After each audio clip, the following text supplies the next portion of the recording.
Hello, Face. How are my teammates doing out there today? ECB day.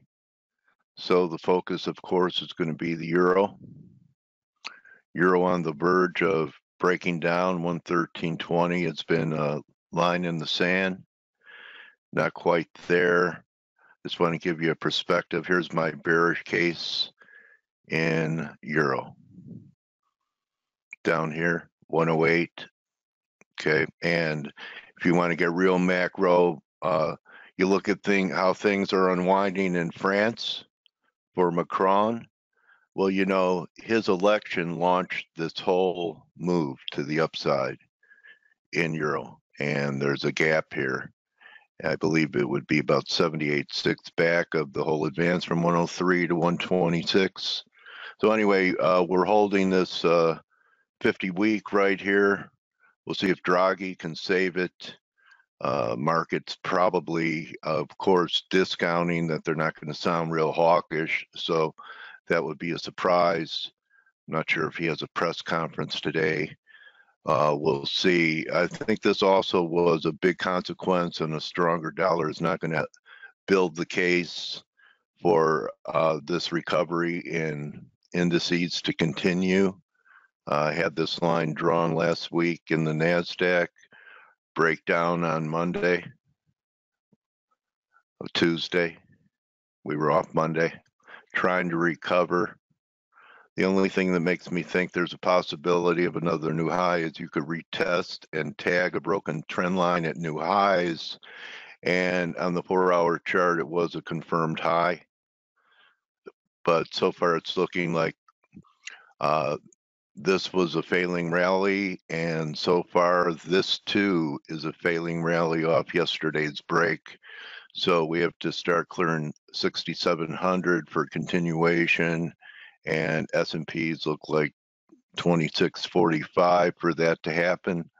Sometimes what you could do is just take an important daily range, and yesterday was pretty important the way we held where we did. Right here at the 50-day, 200 days up here. So yesterday's range was 2612, call it 40 handles.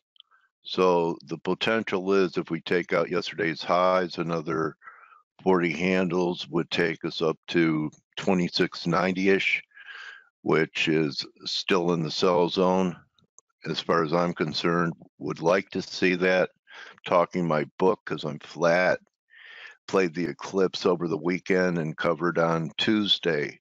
So looking for potentially another sell, but underneath, just as you could tack on those 40 handles above yesterday's high, you could subtract them from yesterday's low, and that's going to give you about 2570 in here. I know a lot of people were looking for the potential of, even if this wasn't it, and that we're not going to straight line down, to get a nice correction here, you know, maybe back to the breakout here, 2520, and then try one more advanced, possibly into the spring. I'm favoring a February break. During one interview that I did, I believe it was Peter Goldstein, when he was laying out that nothing would happen until December, and look what happened in December, the worst December since 1931. Talked about that there's a blackout period for buybacks, so that leg of support in the market may not be there. Okay, so also talking about team, I'm a big believer in teams and communities, and I think we have one of the best teams in the business. I know you guys are here for our free webinar that we do. We believe in planting good seeds, and so we're helping those that, you know, are just trying to learn, or even advanced traders get some ideas from our crew, one of the best crews as far as I'm concerned in my career, and it hasn't been a short one. The best combination of resources at one place that I've seen in my career, and I'm telling you, it's longer than 10 years that I've been doing this. So you could consider checking us out for 10 days, you'll have an idea. So you risk $1, which is what, 1 pip on a micro lot, to learn about what we do here. You don't want to drive your car without your dashboard, right? Even the old cars before they were computerized had dashboards. So here's a look at ours, all the different research you get here: Elliott wave, harmonic work, basic tech, you get candlestick work and macro work by the whole team. We do put out some ideas. We call them pips, pattern and play. As you can see, we have a lot of green working here. So my recommendation is, we're getting close to the weekend, and it's a great time to sign up and begin to navigate it. The link is here in the room, and we'll see what happens with Draghi. I'm not in tune as far as whether there's going to be a press conference or not. So Blake, has there already been the statement from the ECB? Or are we still waiting on that? Yep, there has, and actually it was the exact same statement. So almost word for word. So we're just kind of we're waiting on press conference with we're waiting on the press conference. Yeah, that's the big one, and the euro has well, first of all, it's slumped because it came off. Hold on really quick. Mm-hmm.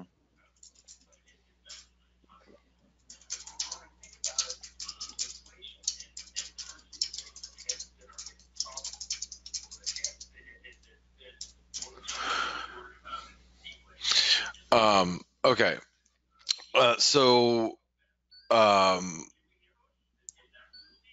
Yeah, I toy with turning my Skype off, but we communicate with it.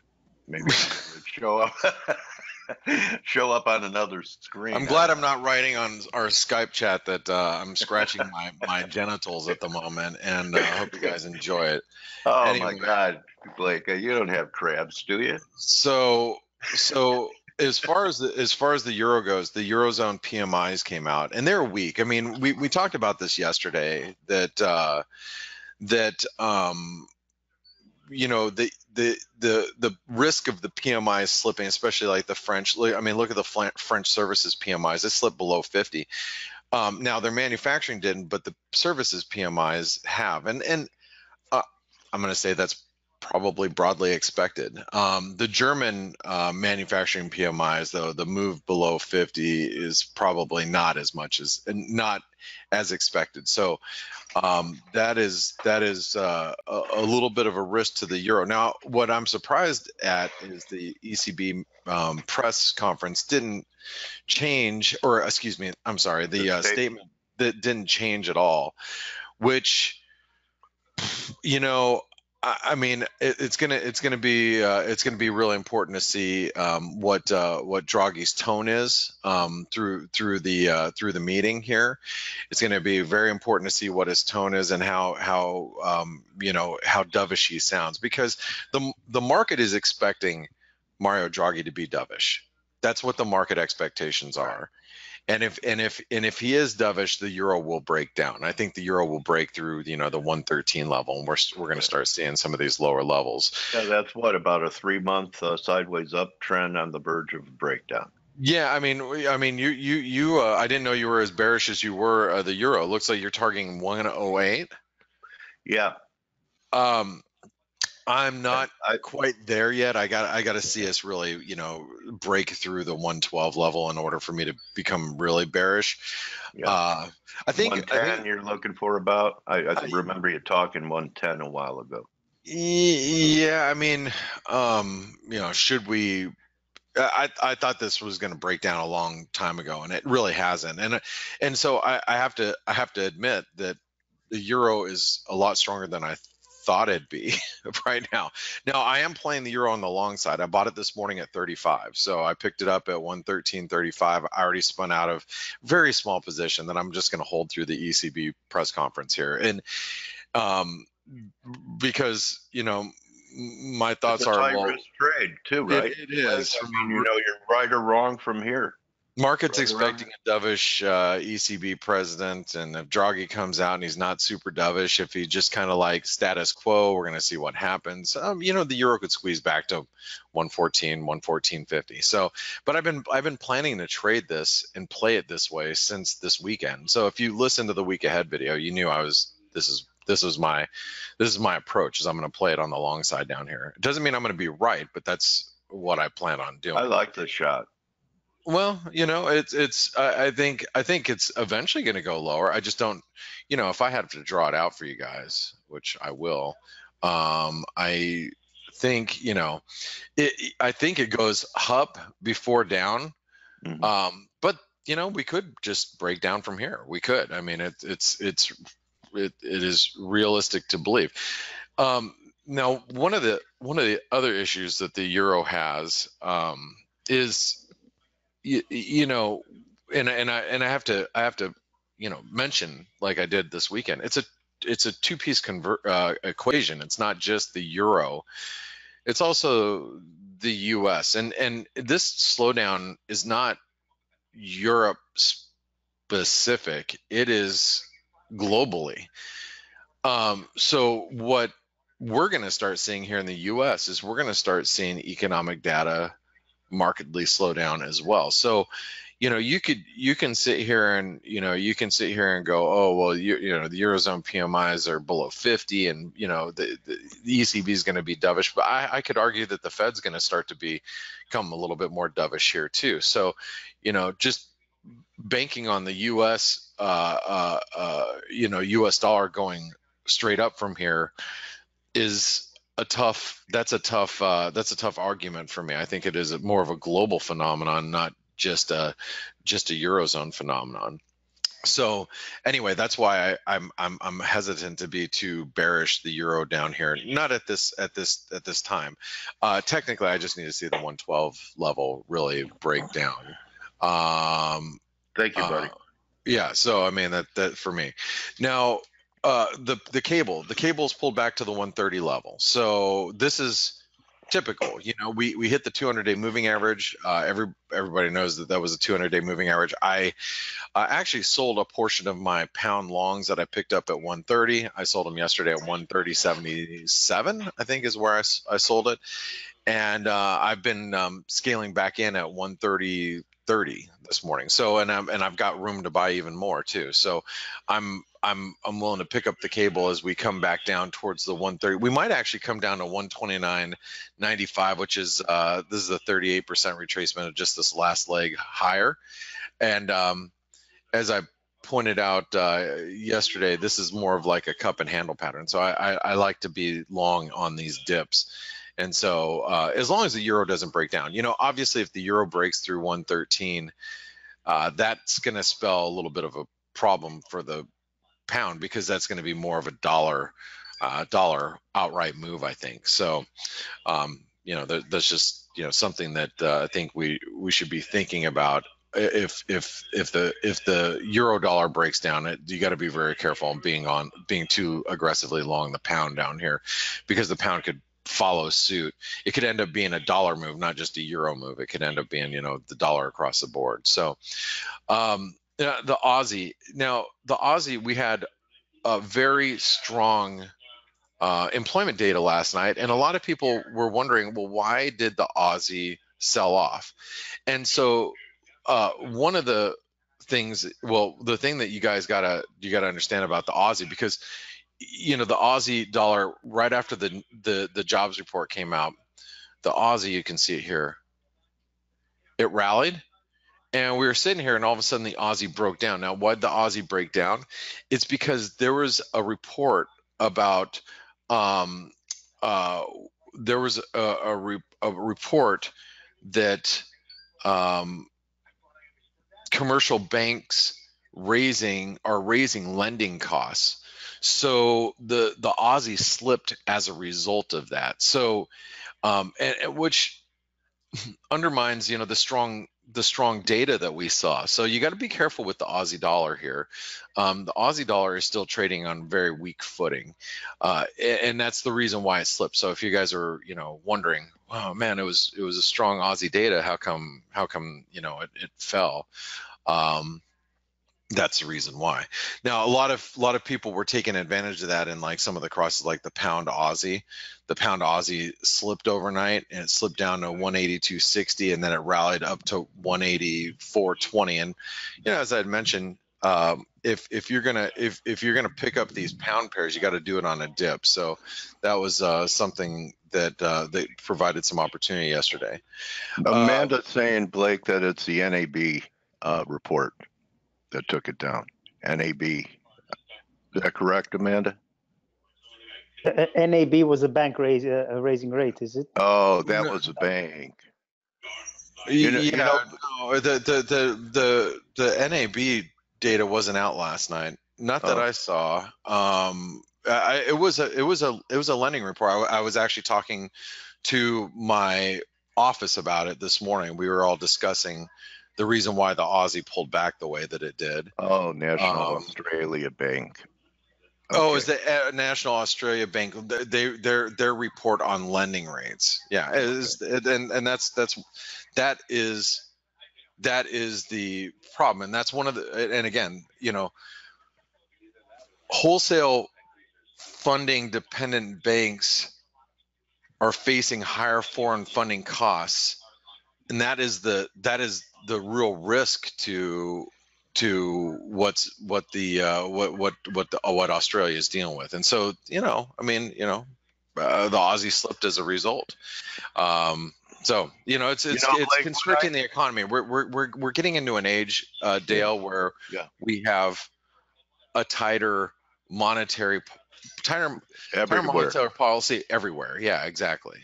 You know, when I listen to you and see your charts, Blake, I could really see the forest from the trees, which reminds me of Forest Park FX. You know, what a great sponsor we have, huh, buddy? We do have a great sponsor, and I haven't mentioned that this morning. So yes, if you guys are not part of ForexAnalytix and you want to take advantage of the reimbursement program where you can get you know, ForexAnalytix subsidized by your trading, or possibly all the way free, contact Forest Park FX, because if you have an account with you know, let's see, Global Prime, Forex.com, Gain Capital, FXCM, FXDD, FX Pro, I think Oanda's in there. I don't know if you know, Pepperstone. If you have, they know everyone. They do, and if you have an account, you can, you know, talk to them and see if you can get a check every month. Yeah, or at least, you know, help pay for your ForexAnalytix subscription. So anyway, that's that. And now back to our regularly scheduled program. So we are waiting for the ECB. Stelios is here. Stelios, good morning. Good morning, Blake. Good morning, everybody. How you doing? I'm very well, thank you. So we've seen a little bit of a pullback in the cable. What do you make of it? Well, it's you know, as usual, the market's getting a little bit ahead of itself. You know, getting a little bit optimistic about how things are going to progress. And you know, we've said this over the past few days. Until there is closure one way or another, the right way to play sterling is probably, in the very short term, is probably to be selling rallies, because you know how it happens. It gets optimistic, then it gets sold back. Amanda's been doing this really well over the past few weeks. I mean, she's been killing it, and I think that's the right way. Now, if you ask me what I think is going to happen, you know, where sterling is going to be at year end or a year from now, I think it's going to be stronger than it is now, simply because I think that no deal Brexit will be avoided somehow. Yeah, so we had a little bit of a pullback. The other couple of things that happened today is you mentioned the ECB, which was a big non-event, but we wait for the presser. And also we had Norges Bank, again, another big dud, no change, nothing new. So not much. Yeah, and actually the I was reading that the market is actually pricing in a rate hike going in this year, later this year, and that's the reason why the U.S. dollar Norwegian krone slipped again. And you know, from a longer term, you know, chart perspective, I don't know why my drawings did not save overnight. It's very irritating to me. Oh yeah, I remember you correcting that yesterday. Yes. Yeah, and I don't know why everything that I did not save. It really irritated me this morning. But yeah, you can see this is the longer term, head and shoulder pattern that's actually developing. There's a short term head and shoulders pattern, still has some room to run, but man, this one's a little bit more aggressive in the event that we actually break down. And you have been extremely bullish the Norwegian krona over the last recent, well, I guess I want to say the last couple of years. You really like to play the Norwegian krona on the long side. Has that changed for you at all? Well, the fundamental reasons are still there. Nothing changed. The thing that really disturbed that that view slightly was the oil sell-off, and that has a big effect in the krona. But fundamentally, I see no reason why I should not be bullish the krona, and I mean I really like it, especially versus the euro.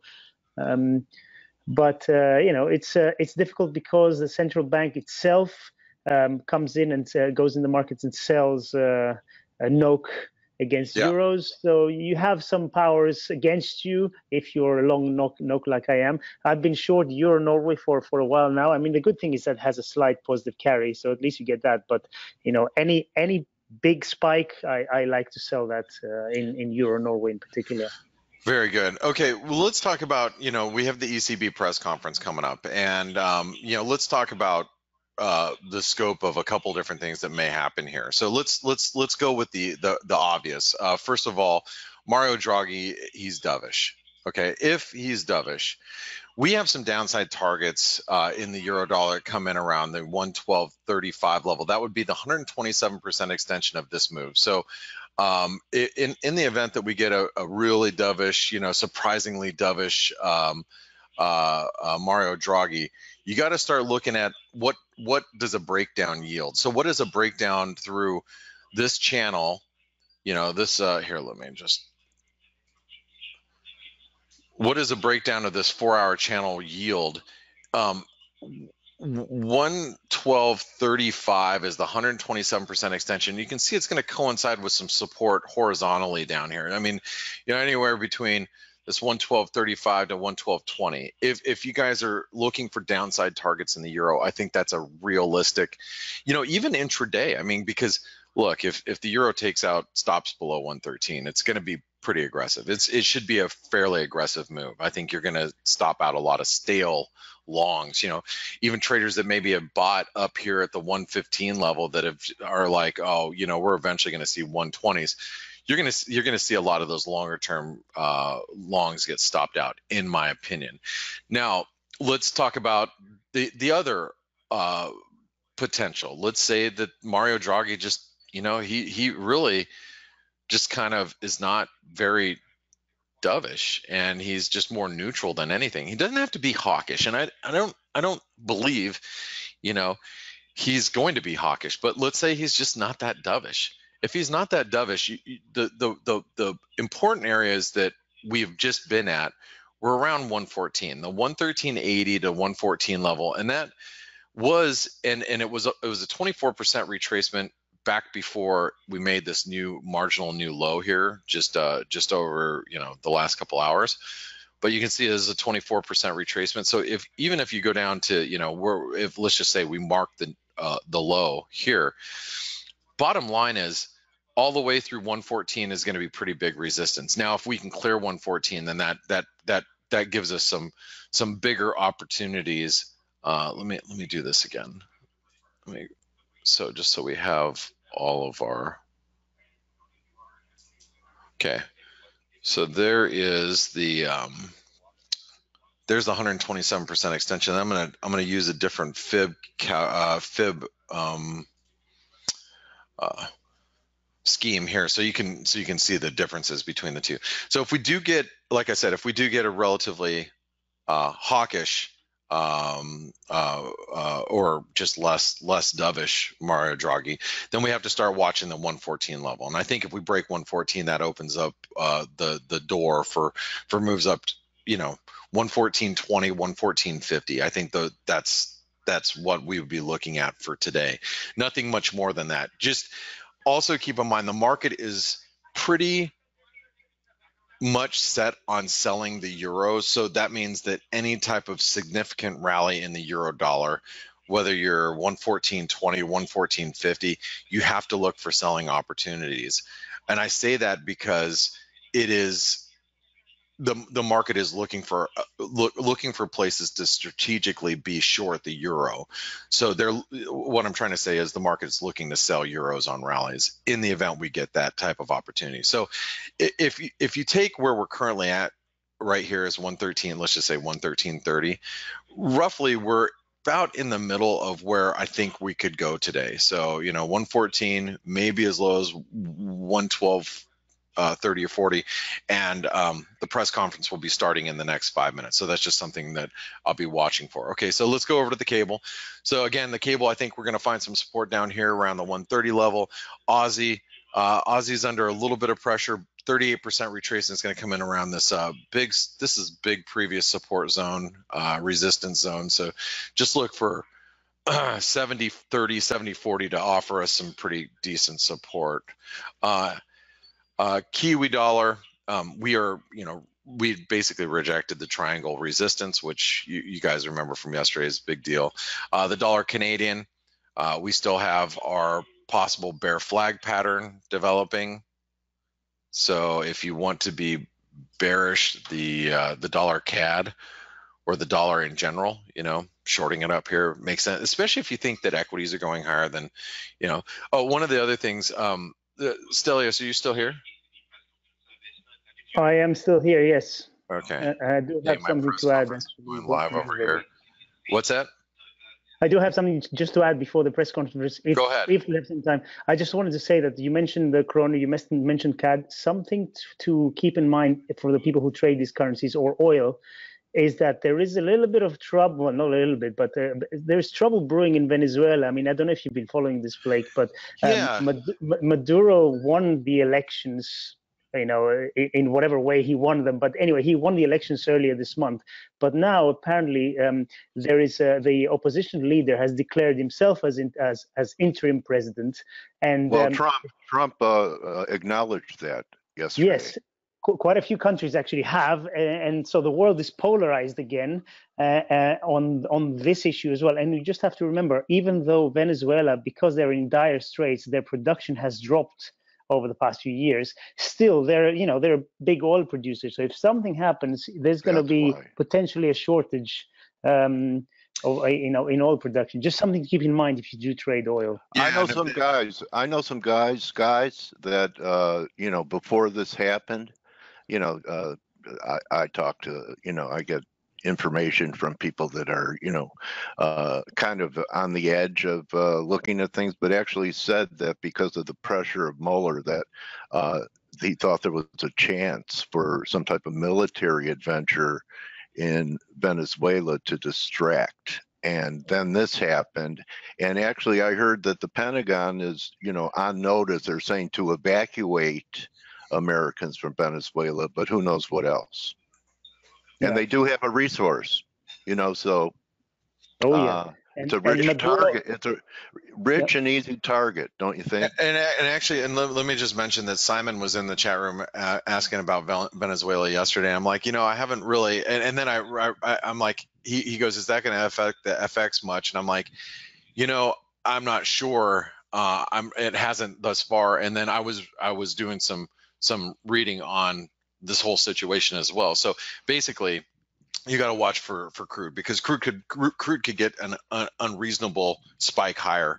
Is really the risk. I mean, ultimately, the risk is crude starts spiking higher, and then that's going to influence the Canadian and Norwegian krona to catch a bid, meaning the dollar CAD, the dollar US dollar, Norwegian krona fall aggressively.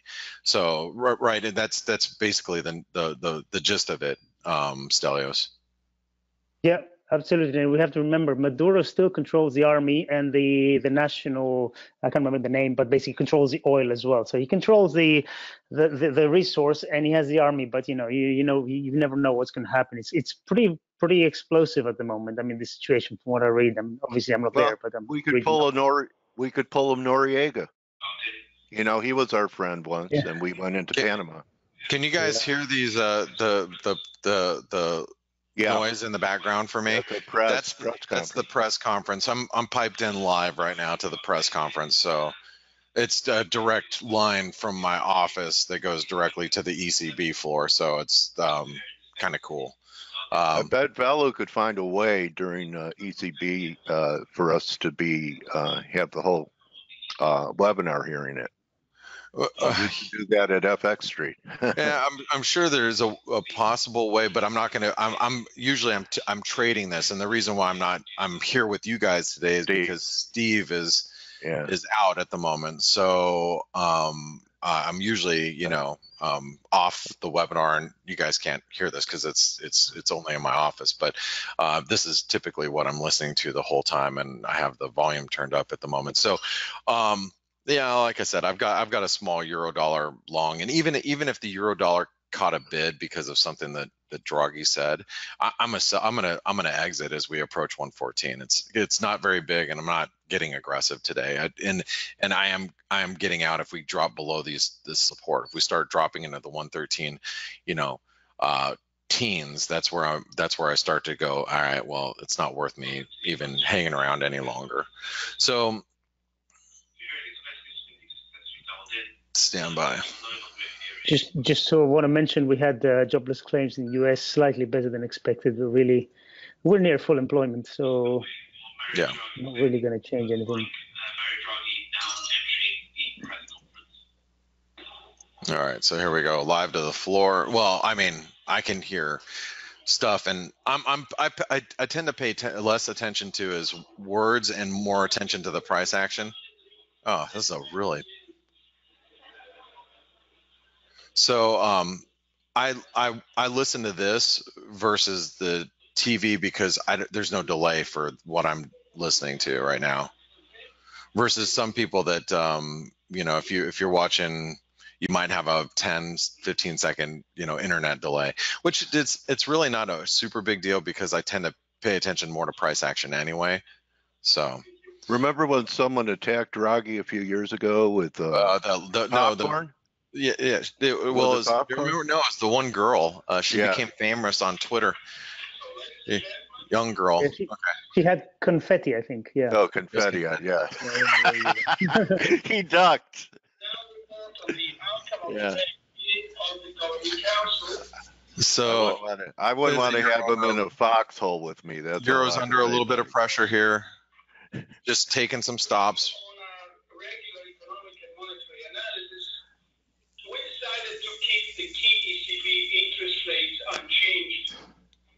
We continue to expect them to remain. That was a stop run. You can see that. Yeah. S&Ps came off a little. They did. Yeah. Right. Yeah. For as long as necessary to ensure the continued sustained convergence of inflation to levels that are below but close to 2%. Okay. In the medium term. Well, we still have an hour before the U.S. market opens, so. Ross says U.S. China miles and miles away from trade resolution. That's why. Okay. That's why the market just slipped. Okay. Well. What's he ordering on his pizza, Blake? Well, first of all, the China deal's not getting done anytime soon, and the government's gonna stay shut down for a long period of time. So. Being long the dollar is a tough argument right now. It really is, Aussie yen's really breaking down here. There's a vote in the Senate today to end the shutdown, but it looks like it's not going to pass. No way it's going to pass. Yeah. No, but the Aussie's getting crushed here, and you can see like the pound Aussie is absolutely flying, ripping right now.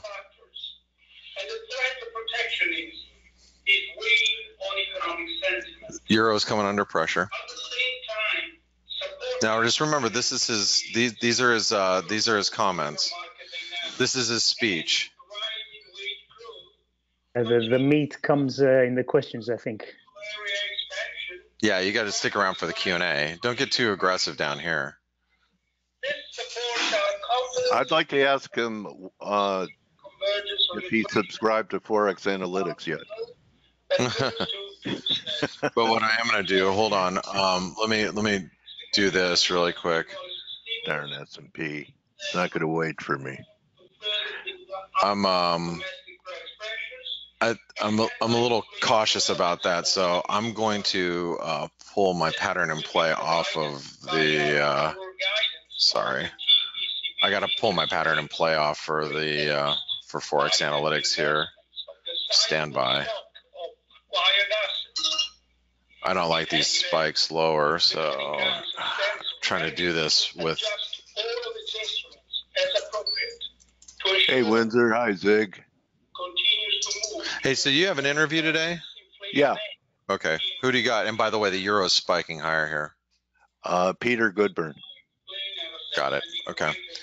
So if you were short the Aussie yen, you know, I pulled off the pattern in play here. I don't like these spikes below support and spike back up.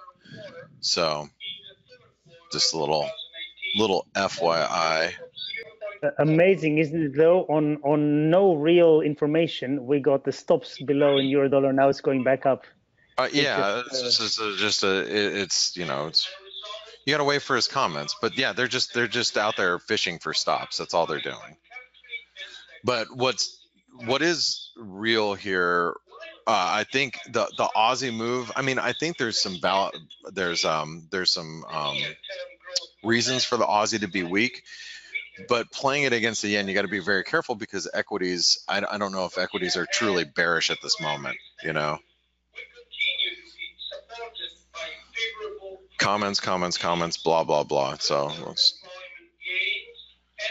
you know what's under pressure right now is the euro pound.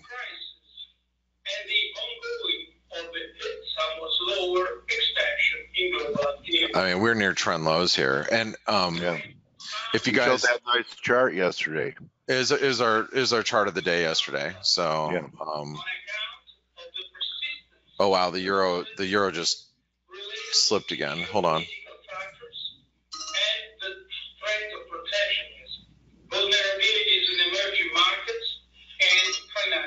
He said he's ready to adjust all instruments. Significant stimulus still needed to sustain inflation. So you know, it's not hawkish, that's for sure. Yeah, it's relatively dovish.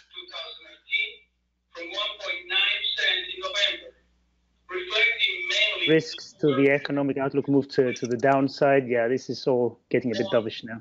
Yeah. They're looking to tighten in 2025. So the euro's probing some pretty key. This is a pretty key trend line here. You know, as we break through this 113.20, so just be real careful here with the euro.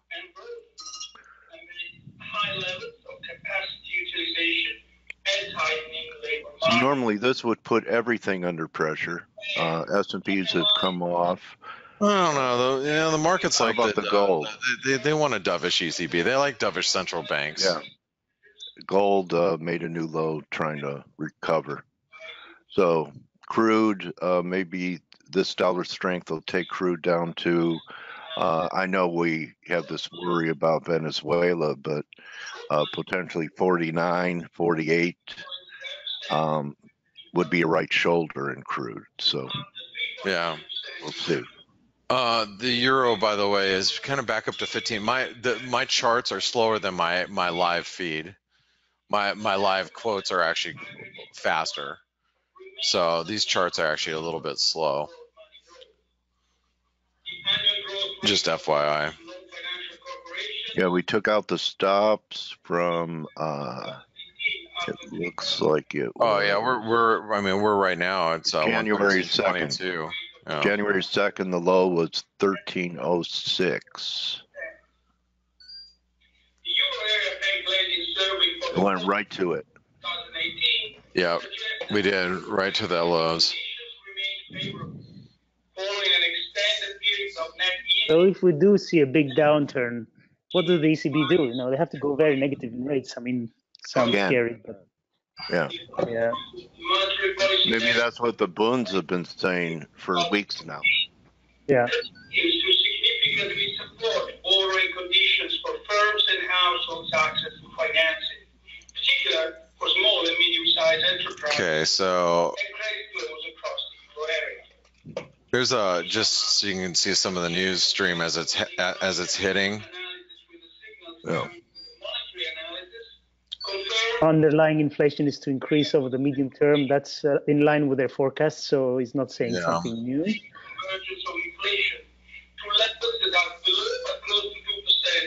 And look at the euro. We spiked down to 113, and it's ripping back. You see Ross's comment now. There's a fair chance US and China are going to arrive at a trade deal. I mean, this is just like the exact opposite of what he said 2 minutes ago. I took my euro off for a 3-pip loss. I actually just took it off at 31. And I'm like, I just don't want to deal with it. I'm long the pound, so I'm fine with that. Sign of a good trader: when in doubt, out. Yeah, that's for me. It's I'm more long. I like being long the cable. You're in the game because of that, Blake. In my humble opinion, your discipline. It's great to make very good trades and make money, but your discipline when things aren't working, you have it. A lot of people don't, and that's why they get blown up. Oh, so. Thanks. I'm not gonna say I can realize that I'm on the wrong, and I'll just take it off. Yeah, that's a sign of a pro. A lot of people don't know how to do that, or don't have that. There's something psychologically they can't take losses. I think the sign of a pro is how does he handle things when they're not working. Everyone can handle things when they're working. Yeah. So that's why I've seen quite a few people trade in 40 years, bro. Yeah, you probably have. Yeah. You've probably seen a few. Even had to watch myself all that time. So here's the Q&A. What sort of implication that will have for your policy, especially for your forward guidance? And my second question, you told us in December that at some point you will ask committees to start work on TLTROs. Have they already been put to work? Have they been tasked with looking into TLTROs? Thank you. Thank you. Well, today we can you guys excuse me 1 second? Stelios, are you here? Yeah, sure. I'm here. We're here. Go ahead. Wait, is that Steve? Yep, that's Steve. Oh, hey, Steve. Well, hey. I have to set down the mic for a minute. So do that. I'm here, mate. Hey, Steve. Hey, Steve. Missed you, buddy. Thank you, guys. Missed you too. Yeah. Let me grab the screen. Go ahead. Okay, I'm actually now looking at the Euro-Pound. Still interrupt at any given point. Absolutely. Stelios called this top, Steve. Yeah, and remember we were constructive, and he got bearish up there. We are currently testing. Let me mute Blake because he has Draghi. Stelio, please write Blake that I muted him because it was quite loud, so he knows to unmute himself when he's back. Okay, so you've already had a look at the euro with Blake. I'm looking at the Euro-Pound here because, as you see here, Euro-Pound is testing a quite significant horizontal support area. So between here and the previous low that we had at 86.55 roughly. There is an area of support. I think if we break below it, then we open up a decent more downside. The next area of support is roughly at 85 cents, and below that, then we're looking for another longer term horizontal support area, which is just above 83. So of course this can accelerate its movement either because we see a euro breakdown following today's Draghi so far is dovish. There's no question about that, but it can also keep moving southern if we finally see a significant breakout in the pound. As I was saying, what was it, 2-3 days ago, for me, the key area of resistance in the cable was 131, because we had this confluence of resistances, the descending channel resistance and the 200 DMA. As you see so far today, we're getting rejected exactly from there. Of course, that doesn't mean that we're not going to break higher from there. We might just take a breather and break out from there. But I do believe that if we break out from there, then we're going to see a bigger squeeze in the market, in which case the euro pound should accelerate to the downside. So, if you want to participate in the euro pound, you need to keep in mind that perhaps not coincidentally, at the same time that euro USD is attempting to break down from a key support area, the cable is testing a key resistance area, and the euro pound is testing a key support area as well. So, if we get euro breaking down from this area, or the pound breaking up from this resistance area, either of the two, especially imagine if both of them happen at the same time, we should see a bigger breakdown in the euro pound and some kind of an acceleration lower. Hey Steve, did you need me to take back over? Sorry, I had to step out for a couple minutes. Absolutely no, mate. Go ahead and do your trading, unless you want to take over. But I have it. Oh, okay. Just welcome back, and everybody in the and on the webinar and in the chat rooms. Hope your wife feels better. So. Thank you. All right. Thank you. Okay. Have a good trading day, mate. So, to finish up with this, all of these three pairs, and keep in mind that we're talking about three of the most liquid currency pairs out there, right? That also plays a significant role. So, for example, a breakdown in the euro USD might even be the catalyst through euro pound for the cable to break higher, or the cable breaking higher through euro pound might be the catalyst for euro USD resuming to the downside. Regardless, going back to the USD Swiss, which was the canary in the mine, having to do with what the euro would do. After breaking higher from this descending channel, I see the previous move so far just being a consolidation, and that shows that there might be just a short-term pause here before actually moving to the upside. Depends on how you want to interpret this. You can even, if you want to look at it longer term, you can even see this as a larger inverted head and shoulders formation, right?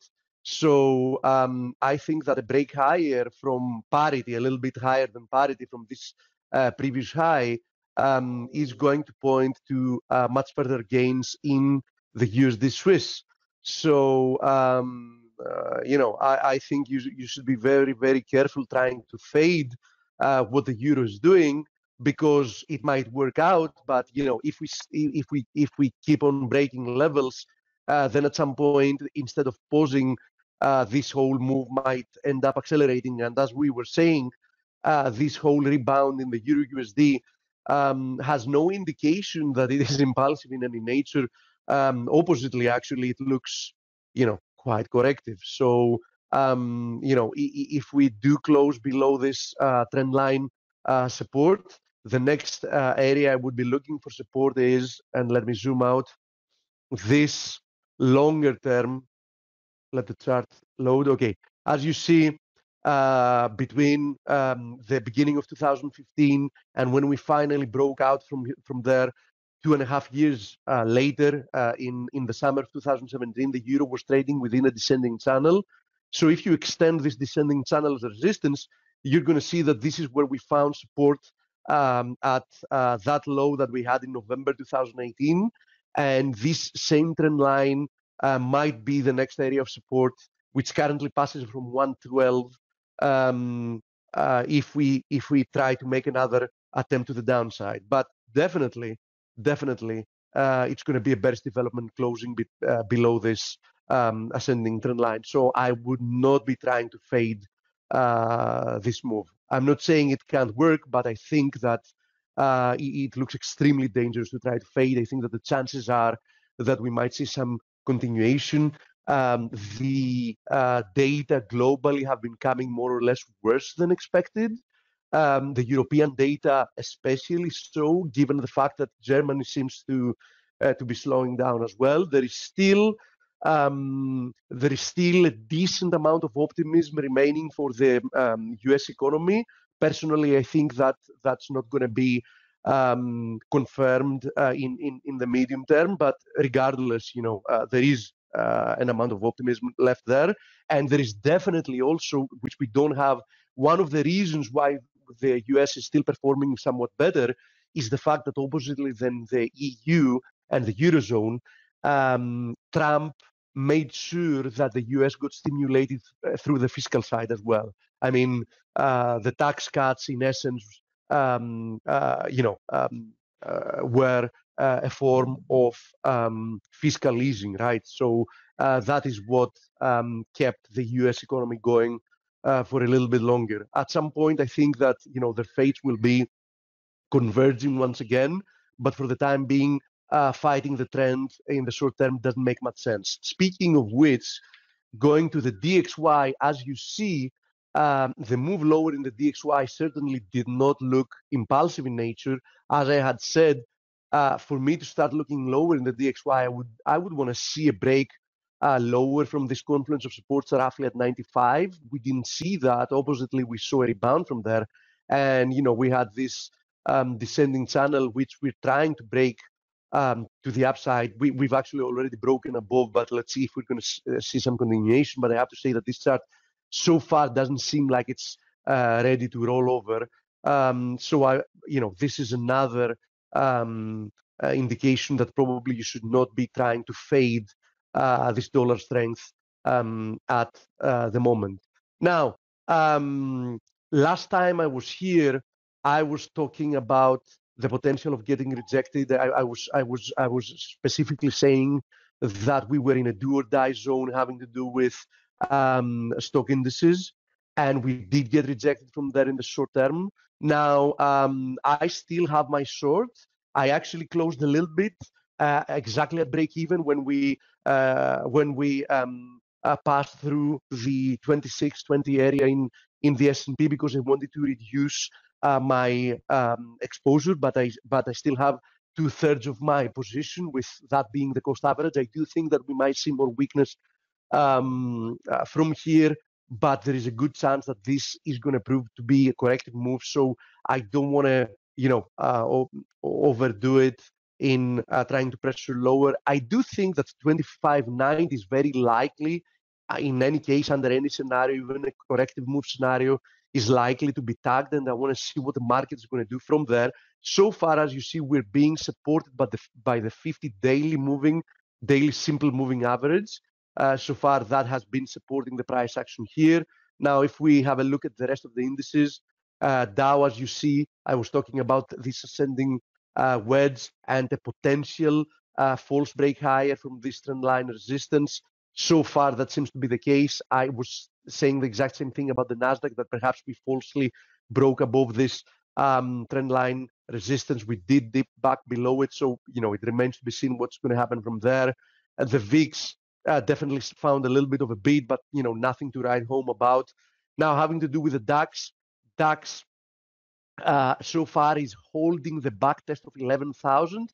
11,000 is the neckline of the inverted head and shoulders formation. So for those that are looking to belong the DAX, I think that this is a key level the bulls need to hold.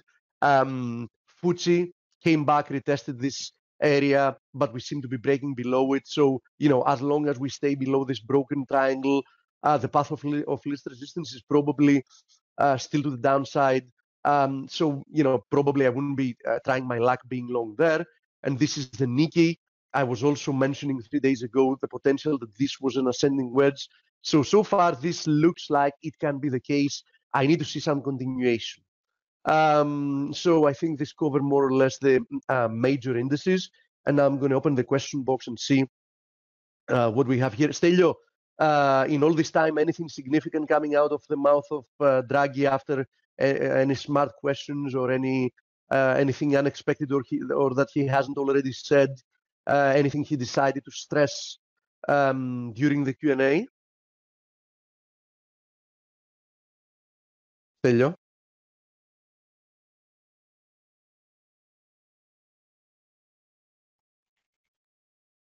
Okay. It's very interesting to hear Blake comment reactions about the ECB press conference. What basis you are dragging the line? I have no idea what line you're talking about. Probably that was about Blake. Great comment, coach. Know where to hold and when to fold. That's absolutely right. It's very important to know when to take losses. Otherwise, you are in deep trouble because, even the best traders are going to find themselves on the wrong side of the market quite often. So there is no question about it. You need to know when to take a loss. And not even to ponder about it, right? I mean, you need to be able to take a loss, and it's also very important not to let taking a loss affect your judgment or your clear thinking about what you're going to do next. So in essence, not letting yourself go in tilt, because you might even get at some point that you statistically speaking, at some point, even the best trader is going to have some consecutive losses. And that's why you need to have a plan. That's why you need to have a trading journal, for example, so you know that you have a plan in place that usually works, because that's what's going to hold you from making a mistake. And that's what's going to forbid you into trying to change your trading style just because you happen to have a few losses in a row. We have a question about Dale when Peter Goodburn will make the presentation. If you're talking about the interview is starting in 4 minutes from now. Interviews are starting at the top of the hour, so that's in less than 4 minutes from now. I guess that's your guest today, right, Coach? Yeah, Peter Goodburn will be with us shortly. Okay. Stick around for it. Okay, I'm not seeing any more questions, so let's go ahead and have a look at what the metals are doing. As I said the other day, nothing much has changed. Silver is trying to hold this previous resistances and previous support as support zone once again. If it manages to do that, we have a chance of seeing one more push higher. Although I have to say, if you remember, I was looking for both gold and silver to top out rather soon. So I have to say that I'm not going to be really surprised if we've already seen a high. But even if that's not the case, I would expect that one more high, even if it's a marginal one, might be the straw that will break the camel's back. I think that the move, the rebound higher, is corrective in nature in the vast majority of the metals. Let me also show here two of the metals I was showing 3 days ago and stressing out were palladium, saying that palladium seems to potentially have found a high here, and now we're testing horizontal support area of quite significance. And copper, I was talking about the possibility of getting rejected from that confluence of resistances once again. So far, that seems to be the case. I was warning that was not the place to be long copper. So I think that as long as we remain below that zone, there is a potential for more downside in copper from there. Now, I joined in when you were talking about the Bund, coach, and about the Bund potentially showing the way higher. And here I need to stress out, and we were talking about that since a long time ago, that the Bund has broken out from a very, very significant corrective formation. And how can you be sure that this is a corrective formation? Besides the fact that you can never be sure about anything, but how can you have high confidence that this was a corrective formation? Simply because the Bunds were in a multi-year uptrend, and after a multi-year uptrend, the only thing they managed to produce is a very long-term, choppy, more or less horizontal price action. And once we broke above that area, that's your cue that probably you shouldn't be fighting this trend here. And as we're seeing, the Bunds keep pushing higher, so I would definitely not be trying to fight this trend. The treasuries, on the other hand, the situation with the treasuries is completely different, because the treasuries have suffered from a very huge pullback from the highs. And what can be described so far as a rebound in the treasuries is an attempt to push to eventually to new highs from the bunds. And that kind of a divergence is the one that has also put a lot of pressure in the Euro USD, and we're seeing a continued weakness of the euro against the US dollar. Now, there is a good likelihood that the move lower after this move higher is corrective in nature. So far, this can just be an ABC in the 10-year treasuries, but we need a little bit more evidence to call that. So if that's the case, I would be expecting another push higher here as well, with the next significant area of resistance being a little bit below 125. But we will have more time to discuss about that tomorrow because we are at the top of the hour, so I don't want to bleed in to your interview time, Coach, if your guest is here. That would be about a 2 1/4 yield if we got up there, I believe, Steve. Just a guess on the translation. Yeah, and most probably, Coach, that would be already saying that we should go ahead. I'm sorry. That the economy will have more or less convincingly taking a turn lower, because I think it's not easy for us to see yields drop that much that late in the business cycle, and that not also going along with a potential recession. Yeah, maybe dollar blow off, risk off, and yields dropping. It's kind of the scenario that I think could make that happen. No guarantee it's going to happen, but I think that would be behind it. How about a full-blown retest or take out the low in the S&Ps at 2,300? I think that would push the bonds up there. So yeah, so far we got a reaction from the zone we're looking for. Now we need to see what kind of a move we're going to get from stocks. Yeah. Right. Yeah, glad to have you back, Steve. I miss you when you're not here. You give the best review of the board, of the jigsaw puzzle, of anyone I've ever worked with. So thank you, Steve. Without further ado, Peter Goodburn's here with us. Peter is my trading warrior brother. I've been talking to Peter for years now and always come away with some interesting views and things to consider in my intelligence gathering. So, Peter, welcome back to FACE, my friend. Great, Dale. It's great to speak to you again. Happy New Year. Happy New Year, buddy. I hope the pips rain down on you in 2019, and I really appreciate you taking time out of the day. And what a great day for us to be talking with the ECB. I believe that you have some type of line in the sand in the euro for a continuation move of. You want to start with S&Ps? Okay, that would be fine too. No.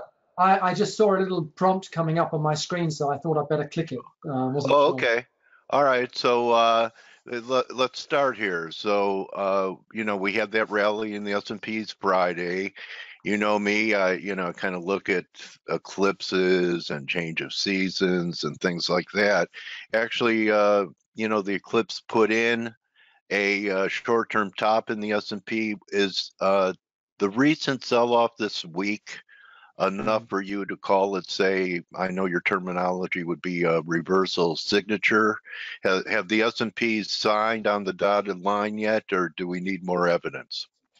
Yeah, I think we need a little bit more downside to really be confident of that. I was just checking this exact situation last night just to see if the indices could stretch just a little bit higher. And there's one or two other sort of short-term signals coming through on some peripheral indices which could allow it to trip up. But I think the upside is pretty limited, to be honest, at this juncture.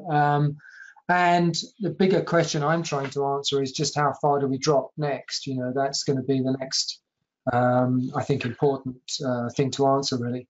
Okay, so what are the alternatives? Are maybe some type of fib retrace from 2912 or so, or a washout is also a possibility. I think someone I know, some people subscribe to you that are friends of mine, and I think you were talking about a potential of an ending diagonal if we had a washout. Yeah, I think. Can you see it here? Yeah, we got it. I've activated the right screen. No, but the reason I'm thinking in these terms, this is the diagonal that you refer to. Right. If it is going to work, we're going to have a 17% drop, which is, pretty difficult anyway to envision. But of course, these movements are very volatile, and we've seen one from October's highs down initially, and then of course in December. So we shouldn't put that aside. I sort of operate my Elliott wave counts with a certain logic, and I go through a certain sequence of logic, and that serves me pretty well. And this diagonal pattern is a part of that logic process, because I'm just going to highlight my drawing pencil. Because when we started this downswing, we have a very significant 3 price swing decline like this. Right. And then we go through a bit of a correction, which is called a running flat. This ends here. And then we go through another 3 price swing event like that. And of course, these are very much part of a diagonal, an ending type. And if we go to, we have a look at wave search, and we go through, here's the diagonal pattern. Okay. And when it's an ending type, in other words, it's the end of a particular corrective pattern, we get, let's put in some subdivisions as well. We can see that wave 1 is a 3 price swing decline. Wave 3 is a 3 price swing decline. And wave 4 is usually a whopping 76% correction of wave 3. It really comes up very high. And I can't ignore that, because this is exactly what we've got. This is about a 76% retracement. If we go from, let me take these away a second. If we go from here down to here, you're coming into the 76% level. Yes. Look. Okay. And yeah. This is a common action. And of course, we've got 3 price swings in each of those declines. So we can't ignore the fact that this is a possibility. And of course, it would be of concern to see something like that drop. But it's certainly within the realms of probability. Okay. The other scenario would be what? Some type of fib retrace and then another run towards 2,800. I've seen counts like that too. Maybe it doesn't fit with your wave work. It's amazing to me, Peter, how many interpretations there are from different Elliotticians. So I know it's fun. There's 1 or 2 alternate counts always, right? You have an alternate count, but when I talk to so many people that there are more than 2 alternate counts. So well, I have to tell you, it drives me crazy. It drives me nuts when it does. It drives me nuts because no, I'm actually. You're not the only one. Greg is an Elliottician with us, and you know what? Does it drive you nuts because you have so much faith and belief in Elliott Wave that when you see a practitioner who's breaking all the rules, who is putting out Elliott Wave stuff, you almost feel like it taints the methodology. Well, that's exactly right. And it does drive me nuts for that very same reason. Because I think that, there should be an ordered process of evaluation in this. Otherwise, it's so subjective. And Elliott Wave is right when it receives that type of criticism, because there's a lot of practitioners, even some of the most renowned household names, makes very simple mistakes. And that's why it does drive me nuts. I think we have to follow a cohesive, line of logic when we approach Elliott. And if we fall outside of that range, then we do deserve that criticism. But when I've applied, what keeps your work cohesive, Peter, compared to others? Well, because I do follow a particular line of logical thought. I mean, I think people tend to sort of try and manipulate it into what they want to believe. I mean, for example, if you take a look at this decline, this initial decline, that is not a 5-wave pattern. Right. Now, look, you can believe, you can trust, you can think of it as that if you want to, but it's not. It's not. I mean, I'll just show you. I've kept this screen up because this is the initial decline on the futures, and I keep this up to demonstrate this exact purpose. If we measure, this is the initial decline. Okay, we're going to measure the first downswing here. Now, I think you can see that there's a good, valid 5-way process there. If you subtract it from the rally, look where that 100% line is. Now, that is statistically a 99% probability that has declined as a zigzag. That not only conforms to the 535 substructure, but you're getting a perfect 100% equality measurement. Okay. So if we're declining in 3 ways, okay, from that high. So we've got 1, 2, and here's the 2 measurements. Now, the correction can come through. Now you might say, well, that can be 1, 2, 1, 2. Okay, this high here, yeah, here, it doesn't break that one. So you could be super bearish. You'd go 1, 2, 1, 2. That's okay. But what happens if you look at the same pattern in the Dow? Well, okay, a lot of analyticians, they won't want to go down that road because it contradicts what they're saying. But if you take a look at the Dow futures, this rally, initial rally, traded above here, look. Yeah. So you can't call this 1, 2, 1, 2. It has to be a zigzag. Now, of course, this type of intrinsic investigation by doing comparative analysis will bring you to ultimately the right answer. But there's a sequential process of logic that you have to go through. It's cohesive, and you have to go through that process. A lot of people are just looking at one index, or they might say, well, that sort of fits. Let's forget that. I don't understand that. Let's leave that aside. We won't even mention that to our subscribers or our clients. You know, I mean, this is, to me, really what drives me nuts, because it just means that, you know, that they're going to be open to errors, and we have to go through the process. Now, when you said alternate counts earlier, okay, we've got this diagonal which fits basically the logical process of inclusive zigzag pattern here, inclusive zigzag with the elongated C here, and at the moment the proportionate relationships in this upswing conforms to a correction. So we have to say the probability of a 5th wave is still there. But what happens if we develop higher, or we go outside this range, or whatever? What is the alternate count, and does it still conform and maintain these zigzags? The answer is yes, but there's only one other possibility. Only one other possibility, and that's this pattern. Okay. This is a triangle. Now, stay with me on the logic. Here's the same zigzag decline. We maintain that. Here's the same zigzag decline in the next sequence. But that can be a double zigzag. But it can also be wave C within this larger structure of a triangle. Oh, a regular B at 29.40 with C down to 23.46. We would get an irregular B. This is A down here. Right. B was at 29.40. It's an irregular because it made a new high. That throws people off. And absolutely. And that drove me also nuts last year, because everybody started defaulting, saying, oh, look, we've got a triangle here. We'll do a little triangle there. That will tidy that up.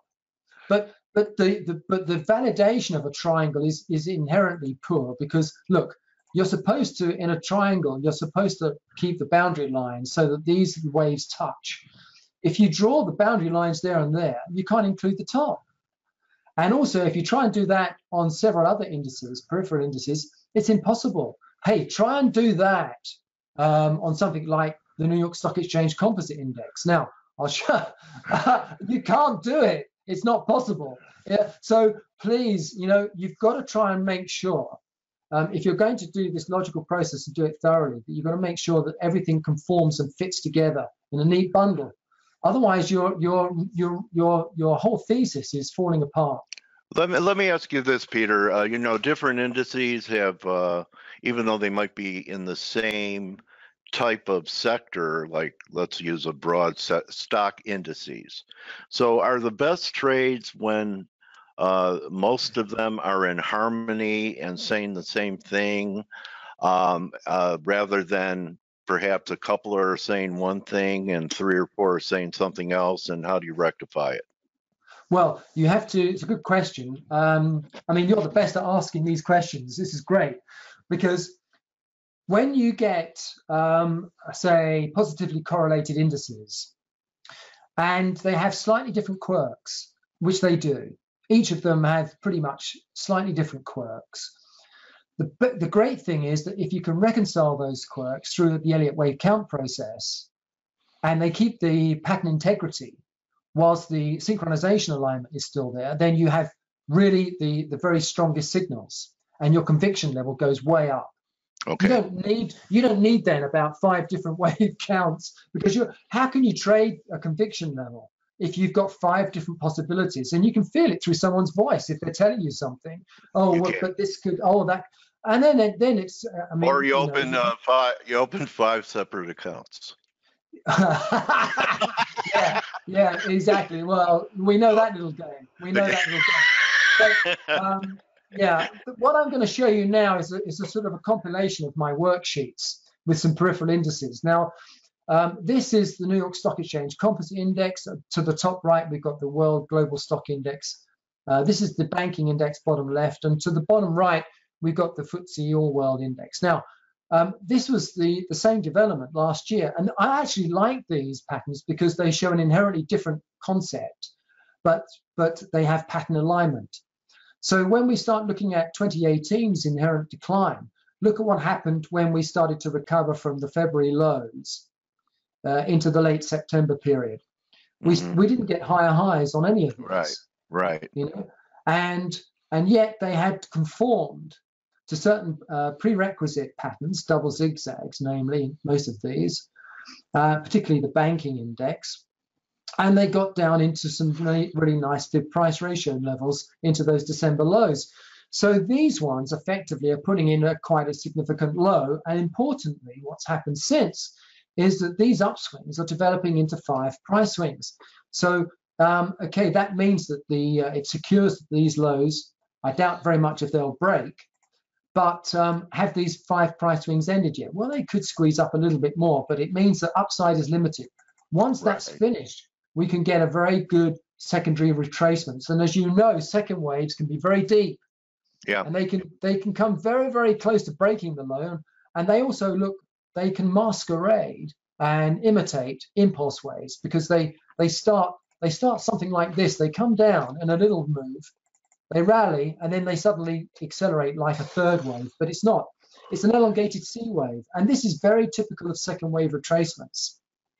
Okay, so Peter, there's your forecasts are excellent, but I think we could have a little teaching experience here. Somebody that's watching us right now says, Peter, you say your S&P Wave 2 is a running flat. It can't be if you're calling the whole thing a diagonal down. Wave 2 can only be a zigzag or multiple zigzag. What say you, Peter? Which chart should we refer to? Sorry. So Manny, which chart are you talking about on the S&P? I asked your question. Let's go back to, do we go back to this one? That's probably it. Anyway, okay. Say it again to me. Okay. You say your S&P Wave 2 is a running flat. It can't be if you're calling running flat. It can't be if you're here. Oh, yeah. Okay. Yeah. Here's a running flat. All right. It can't be if you're calling the whole thing a diagonal down. Why not? I don't know. This is Manny. Wave 2, he thinks that Wave 2s can only be a zigzag or a multiple zigzag. No, that's not correct. Okay. No. See what I mean? Everyone thinks they know the rules. So I don't know where the logic of that comes from. That's definitely incorrect. Okay. All right. See, that's a confusion with Elliott. If people really want to learn this, Peter, where do they need to start? Besides having a mentor. I think some of the questions that Manny sort of said is good, because it's very specific, and a lot of books don't go into that type of detail. So I'm just going to show something here. Let's look at, I'm actually building a database, an historical database, so that perhaps at one stage we'll be able to sort of feed in different types of second waves and look at them, but I haven't got that historical database working yet. But if we go into something like a second wave correction within an impulse decline, well, let's put in the diagonal, and here's the one specifically that we're using, and we click on permutations and we say, right, what's possible for the permutations of wave 2? Okay, I hope you're still looking, Manny. But if we load, actually what this search result is doing, it's saying that wave 2 with an unending diagonal can be a zigzag, double zigzag, a triple zigzag, an expanding flat, or a running flat. Okay, so we've already got historical references, and we've built the tutorial pattern around those historical precedents. And this is all available to subscribers, these tutorials? No, we haven't published this wave search engine yet. It's an ongoing project which I've been trying to get out for 10 years, and I just have, so we use it internally. But I'm going to click on the all the results here, and you can scroll down. So here's the zigzag that wave 2 can unfold into. Here's the double zigzag, the triple. Here's the expanding flat even, and here's the running flat. And that can unfold into wave 2. So yeah, I've got historical precedents somewhere locked up in my database, and it will take me a while to find them. But ultimately, the idea of this project is to give exactly these types of answers. So thanks, Manny, for the question. Yeah, I think that would be a great mission for you, Peter. So, really appreciate you taking the time during this interview to educate and edify people that are looking at this. But everyone's here to try and find a way to make some money and sense out of the market. We have your S&P call. I know that your view used to be that there was going to be one final drop in gold after this rally to 1160 and silver to 1313. I'm told that you have changed your view because of the character of the rally that we had since then in 1-2s. Is that correct? Yeah, absolutely. Yeah, I thought that we would do a pretty normal horizontal flat here. So you've got horizontals, and generally we would get 5 waves down from up here. And when we started in January, don't forget that January last year, yeah, we knew that there was going to be a top somewhere up here. I wasn't certain whether it would stretch a little bit and break the high, suck in everybody, and then drop down. But the idea was that it was either going to be a flat or an expanding flat. And we got this initial downswing rally. I thought that this was a tight enough channel in here to be a third. So when actually we saw the August low and we said, no, that's a nice third wave, we got a 3 price swing up into October. We thought, hey, this looks okay. Right. But the alarm bells began to ring because that successive decline was only 3 waves, and it measured like a zigzag. And we thought, oh, that's a bit strange. If we start to break above here, that's gonna start looking a bit too tight for a 4th wave to be prolonging the sequence down. And it was only when we started to kick on up here a bit further that we realized, no, this is not going to work. We're not going to get down into any lower lows anymore. And this ended up classified as a running flat. Now, it's not one of my best forecasts, but well, that's reality. As soon as we got the message. Okay, so W.D. Gann says if you don't learn how to change your mind, you won't have any change left. So you were looking for that recovery, but you started getting evidence. It's always a process of assessing and reassessing. So now we have significant lows in at gold 1260. Is there going to be more of a pullback? Because I know you're pretty constructive on the dollar, so gold could fight dollar strength. And I had a gentleman who's a gold guy who said what's important now is he was looking at the euro against gold that could be on the verge of gold breaking out against the euro. So Okay. is this going to be the reason gold is good is because gold is good not only against the US dollar, but across all fiat, which is kind of unusual, where, you know, gold's going to appreciate against the euro, the dollar, everything? Well, the dollar euro, or sorry, gold euro terms has been trending up for the last couple of years. Right. And that's purely because of the currency. But the one aspect which I think is important to understand is that there's been a great shift in the way that large investment houses are trading gold at the moment. Previously, it had been dollar orientated. So when we started to see the dollar top out in August, that was corresponding to this low. When the dollar index started to undergo a sort of retracement, we started to see gold pick up. But of course, since then, the dollar's been steady and gold shot up as well. Right. And that's because of the stock market. The stock market started to slide, and some fund managers definitely started to switch their asset books across and started to use gold as a sort of pseudo hedge. Right. And I think that that's still in their minds at the moment, because when we get this breakup eventually above 1243, but you can see that gold is moving up in little steps, and it did so as a smaller version of these two sequences. And we refer to these as a series of 1-2s, which is a precursor to what we call as a third of third extension. In this case, it's third of third of third of third, because we've got 4 1-2 sequences. But you can see that we suddenly get 5 price swings up to here, and we're going through a bit of a correction. I don't know whether this will hold at 76. I thought the other day it might trade a little bit below that to about 68 and then resume up. But I don't see that gold, even with a stronger dollar, I think gold will be able to withstand that. And this can only bring me to the conclusion that we've got a severe downswing coming in stock markets, and the fund managers are going to just bid this up again. Okay. All right. So you have upside potential of around 1320, or are there longer term implications? Because some of your longer term commodity counts are, you know, quite a bit higher than where we are. Could this be the beginning of the wave to challenge 2011 highs? Oh, absolutely. Well, 2011 highs, maybe not necessarily, but we first got to get up to 1413. I've extended this series of 1-2s by 1618. That's something I get in the habit of doing at the beginning of such movements. Okay. And that gets up to 1413. That's about $17 for silver.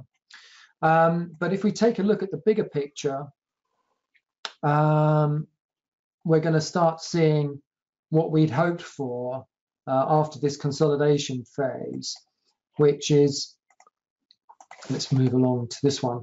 Now, this means that this is the 1413 area up here. Yeah. So this will be wave 1 of 3. Okay. Wow. And this is a super bullish count, by the way, if we get hyperinflation and the dollar collapsing. We know that the dollar's going to collapse at some stage. But I have to say that 2 years ago, when I first looked at this scenario during the 2016 advance, I was pretty convinced that we would see gold into new record highs, but I'm not so certain anymore. And the reason being is that when gold moved up in 2016, we did a 33% upswing here. But the reason why I was plotting gold in that early stage of this upswing into new record highs was because I knew with a high degree of confidence that the gold mining stocks like Newmont Mining would go to record highs, and they would tenfold multiple. And I thought, that should bring gold into new record highs. But since then, this did 30%, and Newmont Mining did 300%. Now, that means that this upswing may not ever break into new record highs. And I'll show you what the scenario would look like if we find that bullion is going to be really underperforming the mining stocks like they did before. We would be ending up because right now bullion is stronger than the miners. The miners look pathetic with this gold rally we've had over the last few months, don't you think? Yeah, they do. But they're only being held back because of the overall implication of the stock market. Stock Okay, so market they're decline. being treated more like stocks than gold. Exactly, but that's going to change pretty soon. Okay. And you can see here, the alternate count would be that the super cycle finished up here in 2011, and we're simply going through a zigzag. So A, B, and C will scratch up here. Okay. And so I don't know. I mean, I think we need to be long of gold. I actually like, I mean, my God, did you see Gold Corp? Did you see Gold Corp made a lower low? Look, that was the only gold stock that I tracked that actually made a lower low than 2016. But I still think this represents an excellent buying opportunity. And I've got even some hedge funds on my books who are looking to trade this on the gold stocks, the indexes like the gold miners and the small cap, the juniors. Oh, Nugget. Yeah, on a leveraged basis, 3 times leveraged basis. I mean, my God, I mean the percentages are really crazy. Yeah, and don't do that unless your wife wants to come and beat you on the head. But I mean, my God, there's so much opportunity here. And if I show you, the crazy thing, how that translates, this is an expanding flat pattern, by the way. So we got 3 down, 3 up, 5 down, and this is the same theme that we're looking at on a lot of gold miners. I don't know. I have an alternate count on this one, I have to admit, because it made a lower low break below 2016. But if you look at this in Newmont mining, there's no doubt to me that we're going to go to 166 on Newmont. I mean, we can take a look at that here. But to me, this is really sort of got huge potential. So you don't even need to leverage on this. You can just put this into your pension fund or whatever. You don't need to leverage. And the interesting thing about this is that if we go back to the Great Depression crisis, I'm just wondering whether that would be Homestake, which is Homestake a remote mining. entry. Yeah, absolutely. I've got the data for this. I would, when I got into it in 1927, that's when I was bar mitzvahed. I got out a little early. Just kidding. Oh God! I was going to say, you must be joking. You've got to be joking. Oh, for goodness sake. When I was a young man, before the last depression. Yeah, go ahead. Yeah, I mean, you and I should have long beards by now, right? Yeah. Yeah, because the longer it is, the wiser you are. That doesn't really make sense. Well, it used to make sense. It doesn't anymore. I'm going to try and find my Homestake mining chart, actually, but I'm not sure where I've got it. We haven't got much time. Maybe I come back to you on another time. But the one thing I was going to make on that comment was that Homestake mining, when the Dow collapsed in 1929, 1930, Homestake mining was already in an uptrend at that time. Okay. But it had a slight wobble to the downside, but then it continued moving up during the Great Depression crisis. And that was very important, because I think we've got a historical precedent there.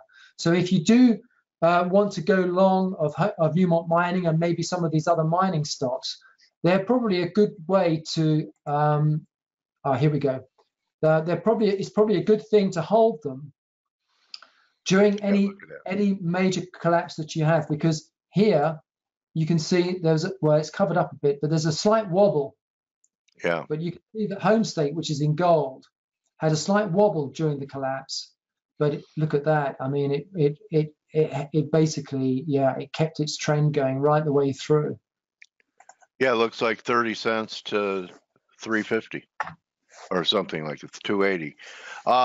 Can we? I'd like to know, the way you're talking here.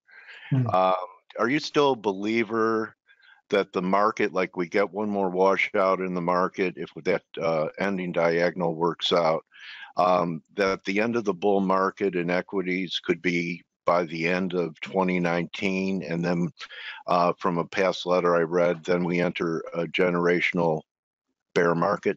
Is that still your timing, or have things shifted? I'm just going to show you, that's a dollar chart, by the way. But I'm going to show you well, one of the actually I wanted to show you this today. This is the NASDAQ. Okay. And and this is one reason why I believe that the secular bull uptrend is still unfolding.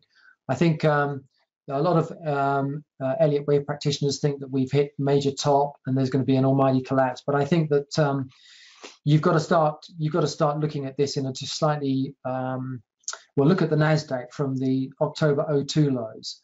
1, 2. This is only wave 3. There's no fourth wave yet. We've been doing that, I think, over the last several months, even from the beginning of last year. And my downside targets may already be done. If we have one more swing down on the Nasdaq, that's it, finished.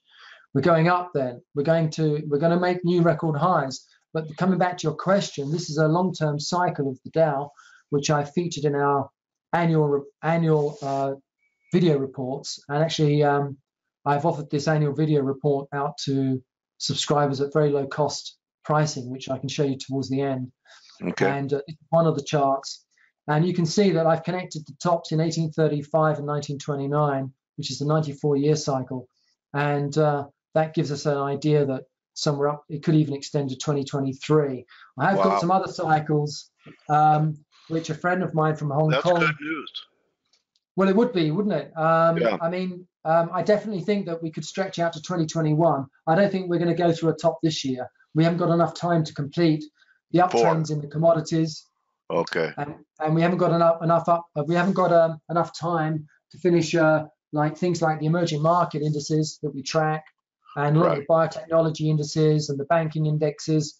You can look at all this stuff and you come to the same conclusions. But I do comment on all of these types of things in our video. Okay, how do people get it, buddy? Yeah. Okay. Well, if you go to our website wavetrack.com, you can go to the news alerts top right and click on stock index video here. And if you do that, it will take us to our blog, and you can read all the preamble. And eventually, at the bottom, it will tell you how to subscribe to those videos. So that's stock indexes. We normally do a trilogy series. In this one, there's 68 charts, but the trilogy series next up is going to be commodities, and then we're going to do currencies in about 3 weeks' time. So keep a lookout for posts on those. But there's a lot of data in here, and as you can see, this is the entire list that we use. And I would say also, before I run over my time, we've also put in a lot of economic data points in, things like Robert Shiller's PE ratio, price to book ratios, price to sales, and they all come to the same conclusion that the secular bull uptrend is still intact. So, you know, you do have a look at those, and you can always, subscribe to our intra week. We publish the Elliott Wave Compass report twice a week, and if you go to subscriptions, you can see the subscription process for Elliott Wave Compass, and you can keep up to date on a shorter term basis with that. So that's really good news. Okay, so I encourage people to follow Peter, and your Twitter handle and your website one more time for the viewers, www.wavetrack.com. It's the website, and your Twitter handle again, Peter, is? The Twitter handle, that's a good question. Yeah, you're not that active. You're not that active on Twitter. How about one last freebie? A Bitcoin. I'm really bullish on Bitcoin now because we've just finished this correction down from the December 17 highs. And the clue to this was really this huge trading range. It developed into a descending triangle. So you got A, B, C, D, E, and then we broke down in this final phase. And I'm leaving this inset chart up because we've got an acknowledged 5-wave upswing. This is a correction.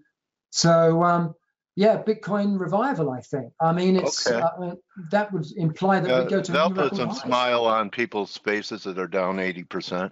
Oof. So well, what kind of upside you think we'll ever see 18,000 Bitcoin again, Peter? I'm just going to check my numbers because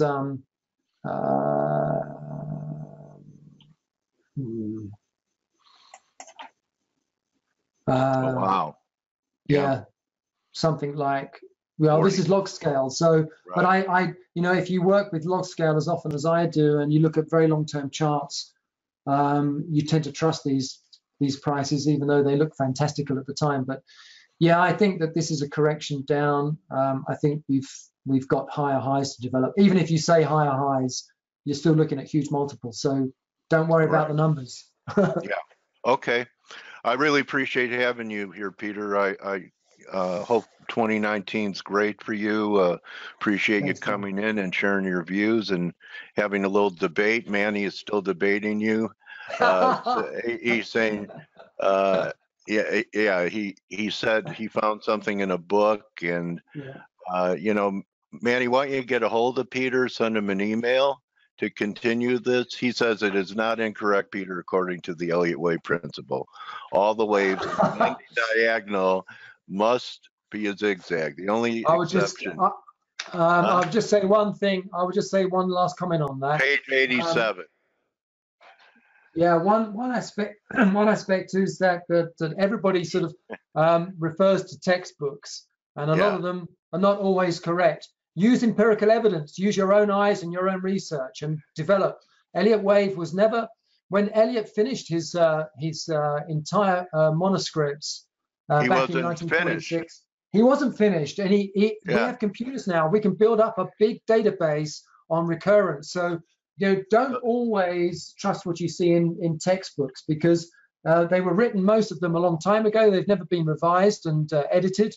And use empirical evidence, trust your own eyes and build up your knowledge base. That's the most important thing. That's right. So it's not a Bible, because even the person who created this methodology knew his work wasn't done. I think all the great masters never felt they had it all, that it's an ongoing process, and that, if you're not growing, you're dying. So they were always looking to refine and tweak whatever they had. So absolutely. Great comment, buddy. And thank you again, Peter, my trading warrior brother, for hanging out with us today in FaZe. Great, Dale. Thanks so much too. And thanks for welcoming me so much. And I really do appreciate our constructive comments and dialogue. So thanks again to you.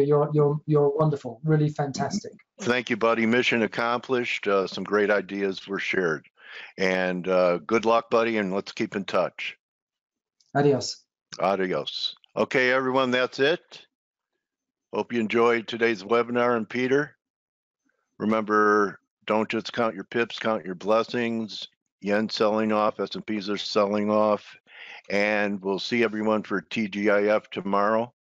I have Super Bear Elliotician, who will have his own ideas, Henrik Zeberg, tomorrow. So good hunting the rest of the day. See you in members chat. Adios.